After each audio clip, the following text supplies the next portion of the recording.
Good morning student. आज हम discuss करेंगे पेज नंबर 88 चैप्टर नंबर 6। हमने पढ़ा था इससे पहले केमिकल चेंज से न्यू सब्सटेंस बनता है, गैस इवॉल्व होती है, कलर में चेंज आता है एंड प्रेसिपिटेट बनता है। अब हम बताएंगे कि एब्जॉर्प्शन या एवोल्यूशन ऑफ हीट, मतलब हीट या तो एब्जॉर्ब होगी या एवोल्यूट होगी, मतलब या तो हीट एब्जॉर्ब हो जाएगी या इससे निकल जाएगी। लाइट भी या तो एब्जॉर्ब होगी या एवोल्यूट होगी, और इसके अलावा कुछ रेडिएशन भी एब्जॉर्ब हो सकते हैं और एवोल्यूट हो सकते हैं। जैसे when carbon and sulphur are heated, that is heat energy is absorb, then carbon sulphide is form. Carbon plus sulphur दोनों को रिएक्ट कराया तो हमारी क्या हुई, कुछ हीट इसमें यूज हुई, एब्जॉर्ब हुई। तो जब हीट यूज होती है, एब्जॉर्ब होती है, तो उसको कहते हैं एंडोथर्मिक, क्योंकि इसके अंदर हीट जा रही है इस रिएक्शन में। ठीक है, ये रिएक्टेंट यूज कर रहे हैं तो इसको क्या बोलते हैं, एंडोथर्मिक, मतलब इसमें हीट एब्जॉर्ब हुई तो कार्बन सल्फाइड बना।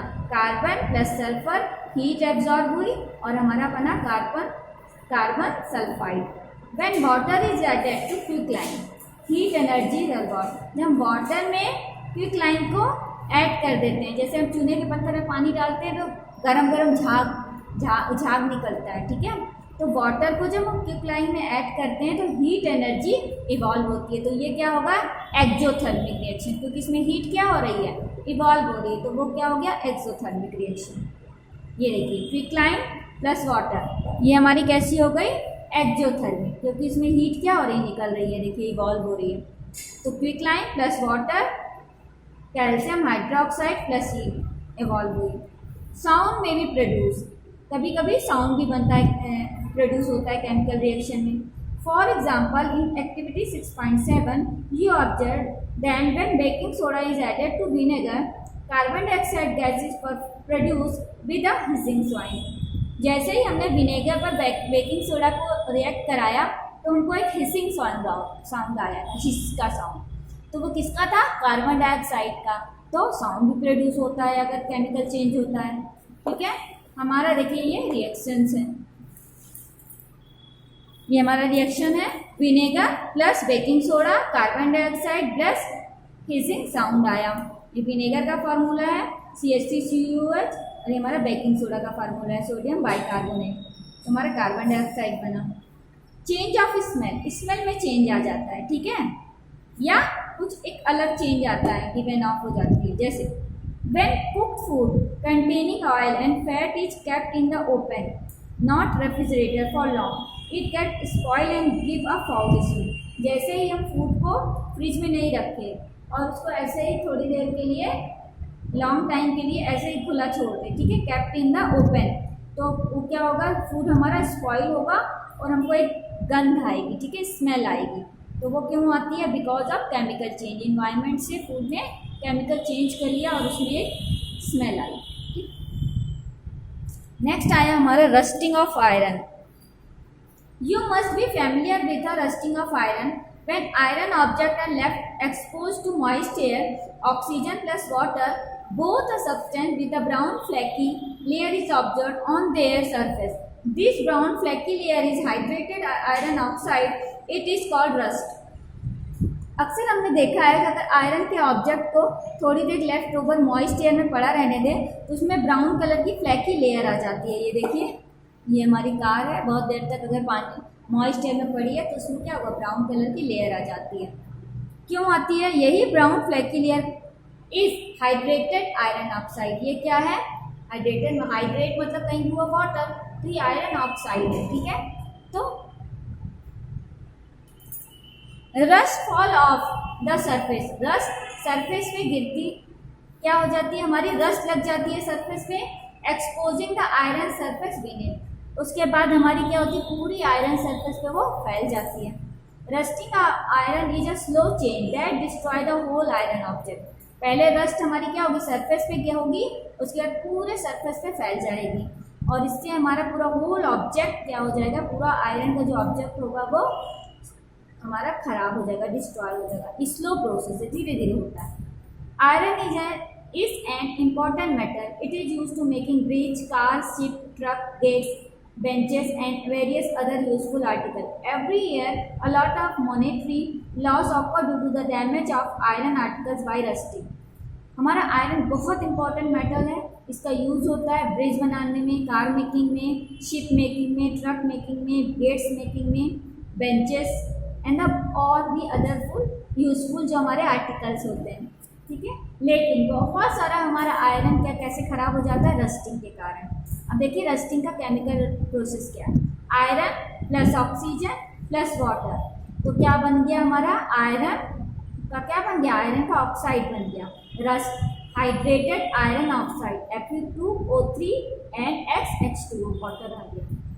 Rusting of iron become faster if the content of moisture in the air increase. जैसे जैसे एयर का, देखिए ये हमारा रिएक्शन है, iron plus oxygen plus water तो रस्ट बना, ठीक है। Iron plus oxygen plus water तो रस्ट बना। रस्ट का फॉर्मूला क्या होता है, Fe2O3 XH2O, इसको कहते हैं हाइड्रेटेड आयरन ऑक्साइड।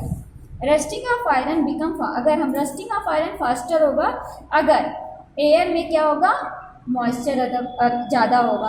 अगर एयर में मॉइस्चर इंक्रीज हो जाएगा तो रस्टिंग ऑफ आयरन बढ़ जाएगा।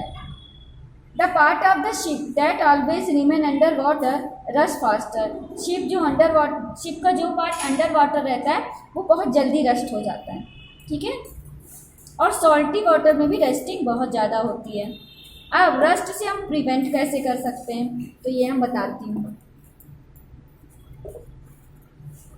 First, bye avoiding direct contact with air and moisture, it is done by using the following method. अब हम उसको डायरेक्ट अपने आयरन ऑब्जेक्ट को मॉइस्चर के और एयर के डायरेक्ट कांटेक्ट से अवॉइड करें। अब कैसे अवॉइड कर सकते हैं, हम उसमें अप्लाई क्या करते हैं, ग्रीस या ऑयल, तो क्या होगा, एक लेयर आ जाएगी उसके ऊपर। On the expose part of the iron articles में हम अप्लाई कर दें ग्रीस या ऑयल, इससे क्या होगा, डायरेक्ट कांटेक्ट में वो एयर के नहीं आएगा ना मॉइस्चर के। सरफेस को पेंट कर दें, painting the surface of iron articles को पेंट कर दें। गैल्वेनाइजेशन मीन्स होता है is a process in which a layer of metal like chromium or zinc is deposited on the surface of iron article। मतलब जैसे ये आयरन है, इसके ऊपर हम जिंक की कोटिंग कर दें तो ये क्या हो गया, या क्रोमियम की कोटिंग कर दें तो ये क्या हो गया, galvanization. Electrolytically that is by passing electric current, और उससे क्या होगा, इलेक्ट्रिक करंट पास हो सकती है।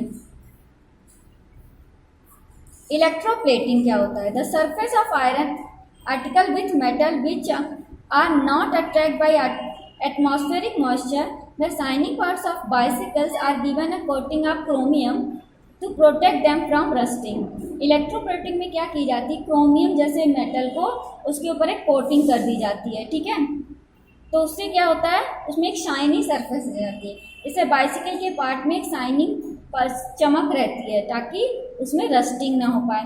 बाय अलॉइंग, अलॉय मतलब आपने बताया, हमने इससे पहले भी बताया कि मेटल को मिक्स कर दिया जाए या तो मेटल के साथ या नॉन मेटल के साथ। तो mixed with certain corrosion resistant, ऐसा मेटल है जिसमें कोरोजन नहीं होता, वो कोरोजन रेजिस्टेंट हो, विथ या नॉन मेटल के साथ। तो अलॉय बनाने के बाद तो रस्टिंग से रजिस्ट हो जाएगा। जैसे stainless steel, alloy of iron, निकल and chromium, does not rust, ये रस्ट नहीं होता। हमारा स्टेनलेस स्टील एक अलॉय है, किसका, आयरन, निकल एंड क्रोमियम का, तो उससे रस्टिंग नहीं होती। तो रस्टिंग कैसे नहीं होगी, applying oil, painting, galvanisation, electroplating and alloying.